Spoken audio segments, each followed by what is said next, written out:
ഇനി ഒരു പലതരം ടൈപ്പ് കാർബറേറ്ററുകളെയും ഒരു സിമ്പിൾ കാർബറേറ്ററിൻ്റെ പ്രവർത്തനമൊക്കെ നമ്മൾ മനസ്സിലാക്കി കഴിഞ്ഞു. ഇനി സാധാരണയായി ഉപയോഗിക്കപ്പെടുന്ന ഒരു കാർബറേറ്ററിൻ്റെ സംവിധാനങ്ങൾ മനസ്സിലാക്കുകയാണ് അടുത്തതായി ചെയ്യുന്നത്. ഇതിനുവേണ്ടി നാം പരിഗണിക്കുന്നത് സോളക്സ് കാർബറേറ്ററാണ്. ഇതൊരു സോളക്സ് മാനുഫാക്ചറിൻ്റെ കാർബറേറ്റർ സോളക്സ് കാർബറേറ്റർ എന്നാണ് അറിയപ്പെടുന്നത്. വിവിധ ആവശ്യങ്ങൾക്കായി എഞ്ചിൻ്റെ ലോഡ് സ്പീഡ് കണ്ടീഷൻസ് അനുസരിച്ച് ഇന്ധനവായു മിശ്രിതം സപ്ലൈ ചെയ്യുക എന്നുള്ളതാണ് ഒരു കാർബറേറ്ററിൻ്റെ ധർമ്മം എന്ന് നാം പഠിച്ചു. അത്തരത്തിൽ വിവിധ ആവശ്യങ്ങൾ വരുമ്പോൾ ലോഡ് സ്പീഡ് കണ്ടീഷൻസ് മാറി വരുന്നതിനനുസരിച്ച് ഇന്ധനവായു മിശ്രിതം നൽകുന്നതിന് വേണ്ടിയും കാർബറേറ്ററിൻ്റെ പ്രവർത്തനം സുഗമമാക്കുന്നതിന് വേണ്ടിയും പലതരം സർക്യൂട്ടുകൾ ആയിട്ടാണ് ഇത് കാർബറേറ്ററിൽ സംയോജിപ്പിച്ചിരിക്കുന്നത്. അത്തരം സർക്യൂട്ടുകളെ പറ്റി നമുക്ക് നോക്കാം. അതിലൊന്നാമത്തെ സർക്യൂട്ടാണ് ഫ്ലോട്ട് സർക്യൂട്ട്. വിവിധ തരം കാർബറേറ്ററുകൾ, അതായത് Solex carburettor, Zenith carburettor, Carter carburettor, ഇങ്ങനെ വിവിധ തരം കാർബറേറ്ററുകൾ ഉണ്ടെങ്കിലും എല്ലാത്തിലും ഇത്തരം സർക്യൂട്ടുകൾ പൊതുവെ വലിയ വ്യത്യാസങ്ങളൊന്നും ഉണ്ടാവില്ല, ഏകദേശം ഒരേപോലെയൊക്കെ തന്നെ ആയിരിക്കും. അതുകൊണ്ട് സോളക്സ് കാർബറേറ്ററിൻ്റെ ഒരു പ്രവർത്തന തത്വമാണ് നമുക്ക് സിലബസ് ടെക്സ്റ്റിൽ മനസ്സിലാക്കാനുള്ളത്. അത് മനസ്സിലാക്കാം. Float circuit regulates fuel supply to carburettor. Float സർക്യൂട്ടാണ് കാർബറേറ്ററിനകത്തേക്കുള്ള ഫ്യൂൽ സപ്ലൈ നിയന്ത്രിക്കുന്നത്. അതായത് ഫ്യൂൽ ടാങ്കിൽ നിന്നും പമ്പ് ചെയ്യപ്പെടുന്ന ഫ്യൂവലിനെ നിയന്ത്രിക്കുക എന്ന് പറഞ്ഞാൽ കാർബറേറ്ററിൽ ആവശ്യമായി വരുന്ന ആവശ്യത്തിനനുസരിച്ച് ഫ്യൂൽ എത്തിക്കഴിഞ്ഞാൽ അത് ആ ഫ്ലോ നിർത്തിവെക്കുക എന്നുള്ളതാണ് ഇത് ചെയ്യുന്നത്. Petrol is fed in through inlet ചിത്രത്തിൽ കാണിക്കുന്ന ചിത്രം ശ്രദ്ധിക്കുക. ഇൻലെറ്റിലൂടെയാണ് പമ്പ് ചെയ്യുന്ന പെട്രോൾ കാർബറേറ്ററിനകത്തേക്ക് വരുന്നത്. A fine filter is provided in this passage. ഈ പാസേജിൽ ഒരു സിലിണ്ടറിക് ഷേപ്പിൽ കാണാം. ഒരു വളരെ സൂക്ഷ്മമായ സുഷിരങ്ങളുള്ള ഒരു ഫിൽട്ടറാണത്. ഫിൽട്ടർ പ്രൊവൈഡ് ചെയ്തിട്ടുണ്ട്. തീർച്ചയായിട്ടും മാലിന്യങ്ങളെ നീക്കം ചെയ്യുന്നതിനാണ്. There is A float and needle valve assembly. Float chamber ഉണ്ട്. ഫ്ലോട്ട് ചേമ്പറിലാണ് ഇന്ധനം വന്ന് അക്യുമുലേറ്റ് ചെയ്ത് അഥവാ കളക്ട് ചെയ്ത് കിടക്കുന്നത്. അതിനകത്ത് ഒരു float and needle valve assembly ഉണ്ട്. Float and needle valve assembly എന്ന് പറഞ്ഞാൽ ഒരു ഫ്ലോട്ട് ഇന്ധനത്തിൽ പൊങ്ങിക്കിടക്കുന്ന ഒരു പൊള്ളയായ ലോഹ ബലൂണാണ്. അത് ഉണ്ടാകും. അത് ഇന്ധനത്തിൻ്റെ ലെവൽ ഉയരുന്നതിനനുസരിച്ച് ഉയർന്നു വരുന്ന ഒരു ഫ്ലോട്ടാണ്. When the float chamber is full, the float rises up and needle valve closes the port. Float ചേമ്പറിൽ ആവശ്യത്തിനുള്ള പെട്രോൾ എത്തിക്കഴിയുമ്പോൾ ഫ്ലോട്ട് ചേമ്പർ ഉയർന്നു വരികയും നീഡിൽ വാൽവ് പോർട്ട് ക്ലോസ് ചെയ്യുകയും ചെയ്യുന്നതിൻ്റെ ഫലമായി അകത്തേക്ക് ഉള്ള ഫ്യൂൽ സപ്ലൈ ബ്ലോക്ക് ചെയ്യുന്നു.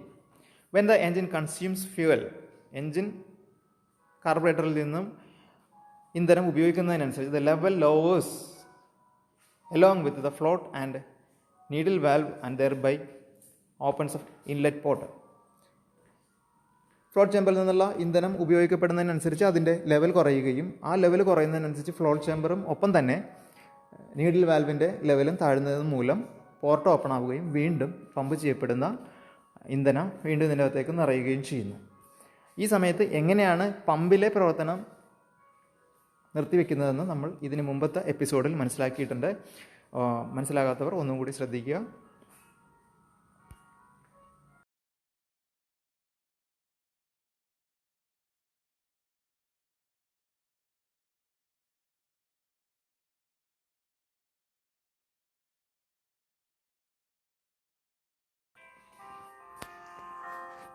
അടുത്തത് സ്റ്റാർട്ടിംഗ് സർക്യൂട്ടാണ്.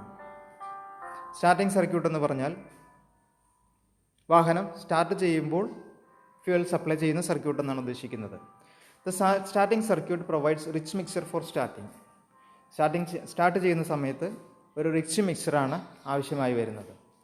ഈ സർക്യൂട്ടിന് 3 പൊസിഷൻസ് കാണും. അത് ഫുള്ളി ഹോം. ഈ സ്റ്റാർട്ടിംഗ് സർക്യൂട്ട് എന്ന് പറയുന്നത് നാം ചോക്ക് ഓപ്പറേറ്റ് ചെയ്യുന്ന സർക്യൂട്ടാണ്. ചോക്ക് ഡാഷ്ബോർഡിലുള്ള ഒരു നോബ് ഉപയോഗിച്ച് ചോക്ക് വാൽവാണ് നമ്മൾ ഓപ്പറേറ്റ് ചെയ്യുന്നത്. അത് ഒരു നോ ആക്ഷൻ, അതായത് നമ്മൾ സാധാരണ ഉപയോഗിക്കാത്തപ്പോഴുള്ള ഒരു നോ ആക്ഷൻ പൊസിഷൻ ഉണ്ടാകും. പിന്നെ ഹാഫ് പുൾഡ് പൊസിഷൻ ഉണ്ടാകും. ഹാഫ് പുൾഡ് പൊസിഷനിൽ നമ്മൾ സാധാരണ എഞ്ചിൻ സ്റ്റാർട്ട് ചെയ്ത് കഴിഞ്ഞതിന് ശേഷം ഹാഫ് പുൾ ചെയ്തത് കുറച്ച് ഉള്ളിലേക്ക് തള്ളി വയ്ക്കുന്നു. ആ സമയത്ത് എഞ്ചിൻ കുറച്ച് വാമപ്പ് ആകുന്നതിന് വേണ്ടി കുറച്ചുകൂടി റിച്ച് മിക്സർ സപ്ലൈ ചെയ്യുന്നതിന് വേണ്ടിയിട്ടാണ്. പിന്നെ ഫുള്ളി പുൾഡ് പൊസിഷനാണ്. അത് കോൾഡ് സ്റ്റാർട്ടിങ്ങിന് വേണ്ടി ഫസ്റ്റ് ടൈം നമ്മൾ കോൾഡ് സ്റ്റാർട്ടിങ്ങിന് വേണ്ടിയിട്ടുള്ള മാക്സിമം റിച്ച് മിക്സർ സപ്ലൈ ചെയ്യുന്നതിന് വേണ്ടിയിട്ടാണ്. Activates by lever and cable connected to dashboard knob. ഡാഷ്ബോർഡിലുള്ള ഒരു നോബ് ഉപയോഗിച്ചിട്ടാണ് ഇത് ഓപ്പറേറ്റ് ചെയ്യുന്നത്. അതൊരു കേബിൾ വഴി ഈ ചിത്രത്തിൽ കാണുന്ന ലിവറുമായിട്ട് കണക്ട് ചെയ്തിട്ടുണ്ടാവും. അതുവഴിയാണ് നമ്മളത് ഓപ്പറേറ്റ് ചെയ്യുന്നത്. While pulling the starter valve disc rotates. നമ്മൾ ഈ നോബ് പിടിച്ച് വലിക്കുമ്പോൾ സംഭവിക്കുന്നത് എന്താണെന്ന് വെച്ചിട്ടുണ്ടെങ്കിൽ ഈ ചിത്രത്തിൽ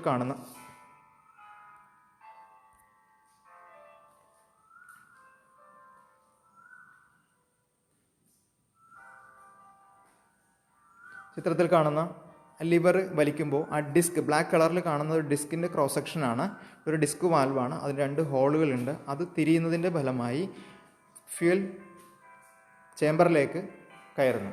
air is drawn through starter air jet and petrol through starter petrol jet. ചിത്രത്തിൽ കാണിക്കുന്ന ആരോയിലൂടെ, അതായത് എയർ ഹോണിലൂടെ സഞ്ചരിക്കുന്ന വായു കടന്നു വരുന്ന ആരോ മാർക്കിട്ട് കാണിച്ചിരിക്കുന്ന എയർ പാസേജും അത് സ്റ്റാർട്ടർ എയർ ജെറ്റും അതുപോലെ തന്നെ പെട്രോൾ കടന്നു വരുന്നത് സ്റ്റാർട്ടർ പെട്രോൾ ജെറ്റിലൂടെയുമാണ്. The charge passes through port below the throttle valve. Throttle വാൽവിന് താഴെയായിട്ടുള്ള ഒരു പോർട്ടിലൂടെ ഈ മിക്സർ, എയർ ഫ്യൂൽ മിക്സർ, ഇങ്ങനെ വരുന്ന എയർ ഫ്യൂൽ മിക്സർ കൂടുതലായിരിക്കും. അപ്പോൾ ശ്രദ്ധിക്കേണ്ടത്, ഇവിടെ ത്രോട്ടിൽ വാൽവ് അടഞ്ഞാണ് ഇരിക്കുന്നത്. ചോക്ക് ഉപയോഗിക്കുമ്പോൾ നാം ആക്സിലറേറ്റർ ഉപയോഗിക്കരുത്. അതിന് കാരണം അതൊരു റിച്ച് മിക്സർ പ്രൊവൈഡ് ചെയ്യുന്നതിന് വേണ്ടിയിട്ടാണ് നാം ചോക്ക് ഉപയോഗിക്കുന്നത്. ആ സമയത്ത് നമ്മൾ ആക്സിലറേറ്റർ തുറന്നിട്ടുണ്ടെങ്കിൽ ഈ ബട്ടർഫ്ലൈ ത്രോട്ടിൽ വാൽവ് ഓപ്പൺ ആവുകയും കൂടുതൽ വായു കടന്നു ചെല്ലാൻ കാരണമാവുകയും ചെയ്യും. അത്തരത്തിൽ കൂടുതൽ വായു കടന്നു പോകുമ്പോൾ ഈ നമ്മൾ ചോക്ക് ഉപയോഗിക്കുന്നത് കൊണ്ടുള്ള പ്രയോജനം ഇല്ലാതെയായിത്തീരും. ചിത്രത്തിൽ കാണുന്ന പോലെ ത്രോട്ടിൽ വാൽവ് പൂർണ്ണമായും അടഞ്ഞിരിക്കുന്ന സമയത്താണ് ചോക്ക് പാസേജിലൂടെയുള്ള റിച്ച് മിക്സർ പാസ് ചെയ്യുന്നത്. അടുത്തത് idling or slow speed circuit. Idling or slow speed circuit എന്ന് പറഞ്ഞാൽ വാഹനം ഓടാതെ എൻജിൻ സ്റ്റാർട്ടായിരിക്കുന്ന അവസ്ഥയിൽ എൻജിൻ വർക്ക് ചെയ്യുന്നതിനാണ് ഐഡലിംഗ് വർക്കിംഗ് എന്ന് പറയുന്നത്. അതുപോലെ തന്നെ സ്ലോ സ്പീഡ്, അങ്ങനെ സ്റ്റാർട്ടായിരിക്കുന്ന എൻജിൻ ക്രമേണ വാഹനത്തിനെ ഓടിക്കാൻ തക്കവണ്ണം ഉള്ള ഒരു പവർ ഔട്ട്പുട്ടിലേക്ക് ആക്കി തീർക്കുന്ന 2 സർക്യൂട്ടുകളാണ് ഇത്. ഈ 2 ആവശ്യങ്ങൾക്ക് വേണ്ടിയിട്ട് ഉപയോഗിക്കുന്ന ഒരു സർക്യൂട്ടാണ്. Serves when the throttle is fully closed and open progressively for running the vehicle. Throttle valve പൂർണ്ണമായിട്ടും അടഞ്ഞിരിക്കുമ്പോൾ എൻജിൻ സ്റ്റാർട്ടായി തന്നെ ഇരിക്കുന്നതിനും അതുപോലെ തന്നെ പ്രോഗ്രസീവായിട്ട് വാഹന വേഗത കൊടുക്കുന്നതിനും, നിശ്ചലാവസ്ഥയിൽ നിന്നുള്ള വാഹനത്തിനെ ക്രമേണ ചലനത്തിലേക്ക് എത്തിക്കുന്നതിനുമായിട്ടാണ് ഈ സർക്യൂട്ട് ഉപയോഗിക്കുന്നത്. Due to high vacuum beneath the throttle at idling, the air from air bleeder and petrol from pilot jet mixes and passes through orifice underneath the throttle. ഏറ്റവും കൂടുതൽ വാക്വം അനുഭവപ്പെടുന്നത് ഐഡലിങ്ങിലാണ്. ഈ ഹൈ വാക്വം കാരണം ഈ ത്രോട്ടിലിൻ്റെ താഴെ കൂടുതൽ vacuum അനുഭവപ്പെടുകയും ഈ വാക്വം ഓറിഫൈസ് വഴി, ചിത്രത്തിൽ ശ്രദ്ധിക്കുക, ഓറിഫൈസ് വഴി പൈലറ്റ് എയർ ജെറ്റും പൈലറ്റ് പെട്രോൾ ജെറ്റിലൂടെയുള്ള എയർ ഫ്യൂൽ മിക്സറിനെ ത്രോട്ടിൽ വാൽവിന് താഴെയുള്ള പോർട്ട് വഴി എയർ ഹോണിലേക്ക് എത്തിക്കുന്നു. The air is controlled by air bleeder and petrol is controlled by pilot jet. Air bleeder വഴിയാണ് അത് നമുക്ക് അഡ്ജസ്റ്റ് ചെയ്യാവുന്ന 2 നെറ്റ് സംവിധാനങ്ങളാണ് എയർ ബ്ലീഡർ സ്ക്രൂവും പൈലറ്റ് പെട്രോൾ ജെറ്റും.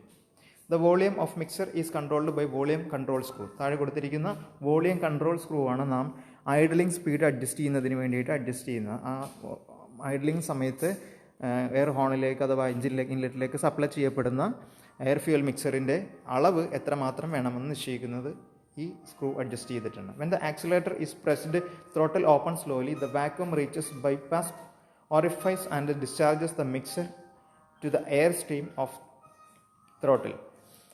ക്രമേണ നാം വാഹനം സഞ്ചരിക്കാൻ തുടങ്ങുന്ന സമയത്ത് ക്രമേണ ആക്സിലറേറ്റർ അമർത്തുമ്പോൾ ത്രോട്ടിൽ വാൽവ് ചെറുതായി ഓപ്പൺ ആവുകയും ഈ ത്രോട്ടിൽ വാൽവിന് താഴെ ഓറിഫൈസിൽ അനുഭവപ്പെട്ടിരുന്ന ആ വാക്വം തൊട്ട് മുകളിലുള്ള ബൈപ്പാസ് ഓറിഫൈസിലേക്ക് മാറുകയും ഈ ബൈപ്പാസ് പോർട്ടിലൂടെ വരുന്ന എയർ ഫ്യൂൽ മിക്സർ ത്രോട്ടിൽ വാൽവിന് മുകളിൽ സപ്ലൈ ആവുകയും അത് ഒരു സ്മൂത്ത് ആയിട്ടുള്ള ഓപ്പറേഷനെ സഹായിക്കുകയും ചെയ്യുന്നു.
അടുത്തത് മെയിൻ സർക്യൂട്ട് അഥവാ ആക്സിലറേറ്റിംഗ് സർക്യൂട്ട്. ഇത് വാഹനത്തിൻ്റെ സാധാരണ സഞ്ചാരത്തിന്, വേഗതയിലുള്ള സാധാരണ സഞ്ചാരത്തിനുള്ള എയർ ഫ്യൂൽ മിക്സർ സപ്ലൈ ചെയ്യുന്നതിനുള്ള സർക്യൂട്ടാണ്. For acceleration to maximum speed and full power performance.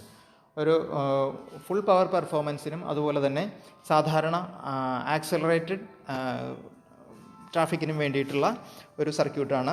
Fuel is fed through main jet and air by air correction jet. Fuel supply ചെയ്യുന്നത് മെയിൻ ജെറ്റ് വഴിയും എയർ സപ്ലൈ ചെയ്യപ്പെടുന്നത് air correction jet വഴിയുമാണ്. On pressing the accelerator for maximum power, throttle opens more and velocity of air at choke tube increases. ഇവിടെ choke tube എന്ന് പറയുന്നത് മുകളിലുള്ള air ഹോണാണ്. നമ്മൾ കൂടുതൽ പവർ ആവശ്യം വരുമ്പോൾ സാധാരണ എന്താ ചെയ്യുന്നത്, ആക്സിലറേറ്റർ കൂടുതൽ പ്രസ് ചെയ്യുന്നു. അങ്ങനെ പ്രസ് ചെയ്യുമ്പോൾ ത്രോട്ടിൽ മാക്സിമം ഓപ്പൺ ചെയ്യുകയും ചോക്ക് ട്യൂബിൽ കൂടുതൽ വാക്യൂം അനുഭവപ്പെടുകയും ചെയ്യുന്നു. കൂടുതൽ എയർ അവിടേക്ക് സക്ക് ചെയ്യപ്പെടുകയും ചെയ്യുന്നു. There creates A vacuum across spraying orifice. Petrol is drawn through the main jet. ഇങ്ങനെ കൂടുതൽ പ്രഷറിലുള്ള, കൂടുതൽ കൂടുതൽ വെലോസിറ്റിയിലുള്ള എയർ പാസ് ചെയ്യുമ്പോൾ കൂടുതൽ ലോ പ്രഷർ അനുഭവപ്പെടുകയും കൂടുതൽ പെട്രോൾ മെയിൻ ജെറ്റിലൂടെ വലിച്ചെടുക്കുകയും ചെയ്യുന്നു. An emulsion tube is provided to emulsification of fuel and air. ഇവിടെ മറ്റൊരു സംവിധാനമുള്ള ഒരു ഇമൽഷൻ ട്യൂബ് ഉണ്ട്. ഇമൽഷൻ ട്യൂബ് എന്ന് പറഞ്ഞാൽ ട്യൂബിന് ഹൊറിസോണ്ടൽ ആയിട്ടുള്ള സൈഡ് വൈസ് ഹോൾസ് ഉള്ള ഒരു ചെറിയ ട്യൂബ് പ്രൊവൈഡ് ചെയ്തിട്ടുണ്ട്. ഇത് കൂടുതൽ ഫ്യൂവലിനെ എയറിൽ മിക്സ് ചെയ്യുന്നതിന് വേണ്ടിയിട്ടുള്ള ഒരു സംവിധാനമാണ് emulsion tube.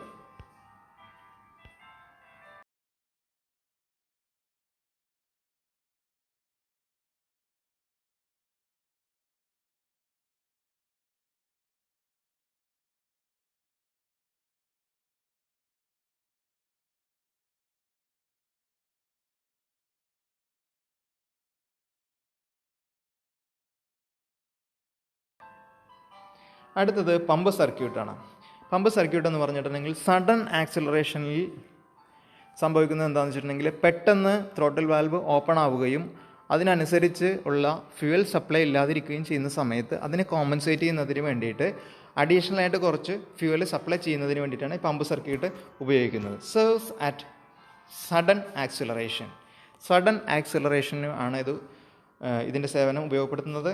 Actuated by a lever attached to a throttle spindle by a spring loaded rod. ഇത് ആക്ച്വേറ്റ് ചെയ്യുന്നത് ഇതിൻ്റെ ത്രോട്ടിൽ സ്പിൻഡിലുമായിട്ട് കണക്ട് ചെയ്തിരിക്കുന്ന ഒരു സ്പ്രിംഗ് ലോഡഡ് റോഡ് വഴിയാണ്. ആക്സിലേറ്റർ സാവധാനം പ്രസ് ചെയ്യുമ്പോൾ ഇത് വർക്ക് ചെയ്യുന്നില്ല. അതേസമയം പെട്ടെന്ന് സഡനായിട്ട് ആക്സിലേറ്ററിൽ നമ്മൾ കാലമർത്തുമ്പോൾ ഇത് വർക്ക് ചെയ്യാൻ തുടങ്ങുന്നു. When throttle is closed, the pump spring pushes the diaphragm outwards and petrol enters into the chamber via non-return ball valve. സാധാരണ ഒരു ത്രോട്ടിൽ ഫുള്ളായിട്ട് ക്ലോസ് ചെയ്തിരിക്കുന്ന സമയത്ത് ഈ പമ്പ് സ്പ്രിങ് ഉണ്ട്, ഇതിനകത്ത് കാണുന്ന പമ്പ് സ്പ്രിങ്, ആ പമ്പ് സ്പ്രിങ് അതിനകത്തുള്ള ഡയഫ്രത്തെ പുറത്തേക്ക് തള്ളിപ്പിടിക്കുന്നത് മൂലം ഫ്ലോട്ട് ചേമ്പറിൽ നിന്നുള്ള സപ്ലൈ ഫ്യൂവൽ ഒരു വൺ വേ ബോൾ വാൽവ് വഴി ഈ ചേമ്പറിനകത്തേക്ക് കളക്ട് ചെയ്യപ്പെടുന്നു. ഇങ്ങനെ കളക്ട് ചെയ്യപ്പെട്ട പെട്രോൾ പിന്നീട് സഡൻ ആക്സിലേഷൻ കൊടുക്കുമ്പോൾ ഈ ലിവർ മൂലം ഈ പമ്പ് സ്പ്രിങ്ങിൻ്റെ ടെൻഷൻ അഗെൻസ്റ്റായിട്ട് ഡയഫ്രത്തിനെ പ്രസ് ചെയ്യുകയും നേരത്തെ ചേമ്പറിൽ കളക്ട് ചെയ്യപ്പെട്ട ഫ്യൂവലിനെ മറ്റൊരു പോർട്ട് വഴി non return ball valve port വഴി ഇഞ്ചക്ടർ, ആ ഉയർന്നു നിൽക്കുന്ന എയർ ഹോണിലേക്ക് സപ്ലൈ ചെയ്യുന്ന, ഡയറക്റ്റ് ഫ്യൂവലായിട്ട് സപ്ലൈ ചെയ്യുകയാണ്. അങ്ങനെ സപ്ലൈ ചെയ്യുന്ന ഒരു സംവിധാനത്തിലേക്ക് പമ്പ് ചെയ്യുന്ന ഒരു സർക്യൂട്ടാണിത്. അടുത്തത് economostat or power circuit. Provides fuel economy at cruising speed. നമ്മൾ വളരെ വേഗത്തിലുള്ള ഒരു ക്രൂയിസിങ് സ്പീഡിൽ പോകുമ്പോഴത്തേക്കും ഇക്കോണമിക്കായിട്ട് ഫ്യൂവൽ സപ്ലൈ ചെയ്യുക, ഫ്യൂവൽ ലാഗ് ഇല്ലാതെ ഫ്യൂവൽ സപ്ലൈ കറക്റ്റായിട്ട് ഇക്കോണമിക്കായിട്ട് ഫ്യൂവൽ സപ്ലൈ ചെയ്യുന്ന ഒരു സംവിധാനമാണ് economostat or power circuit. Operates with an economostat jet runs through float chamber to the injector tube. Injector ട്യൂബിൽ ഫ്ലോട്ട് ചേമ്പറിലുള്ള ഒരു ഇഞ്ചക്ടർ ട്യൂബ് ഉപയോഗിച്ചിട്ടാണ് ഇക്കോണോസ്റ്റാറ്റ് സർക്യൂട്ട് വർക്ക് ചെയ്യുന്നത്. ചിത്രത്തിൽ കാണുന്നത് പോലെ ശ്രദ്ധിക്കാം. ഭാഗങ്ങൾ രേഖപ്പെടുത്തി ഇഞ്ചക്ടർ എന്നാണ് മുകൾ ഭാഗത്തുള്ള സ്പ്രേ വരുന്ന ഭാഗത്തിന് ഇഞ്ചക്ടർ എന്നാണ് എഴുതിയിരിക്കുന്നത്.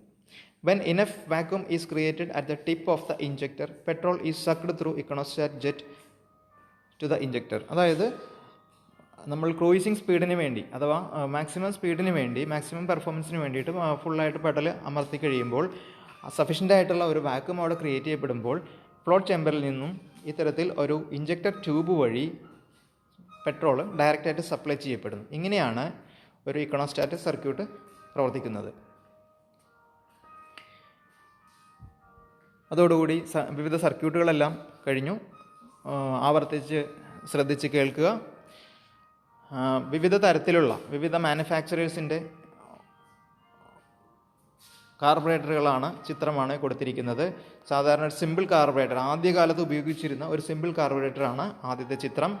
രണ്ടാമത്തത് കാർട്ടർ കാർബറേറ്ററാണ്. മൂന്നാമത്തത് ഒരു സോളക്സ് കാർബറേറ്ററാണ്. നാലാമത്തത് ഒരു SU കാർബറേറ്ററാണ്. ഇതിൻ്റെയൊക്കെ രേഖാചിത്രം, SU കാർബറേറ്റർ എന്ന് പറഞ്ഞാൽ സ്കിന്നർ യൂണിയൻ എന്നാണ് SUവിൻ്റെ ഫുൾ ഫോം. അതുപോലെ തന്നെ ഒരു അമൽ കാർബറേറ്റർ. ഇത്തരത്തിൽ ഡിഫറെൻറ്റ് ടൈപ്സ് ഓഫ് കാർബറേറ്റേഴ്സാണ്. വീഡിയോ ഉപകാരപ്രദമായിരിക്കും എന്ന് വിചാരിക്കുന്നു. ആവർത്തിച്ച് ശ്രദ്ധിച്ച് കേൾക്കുക. നമസ്കാരം, നന്ദി.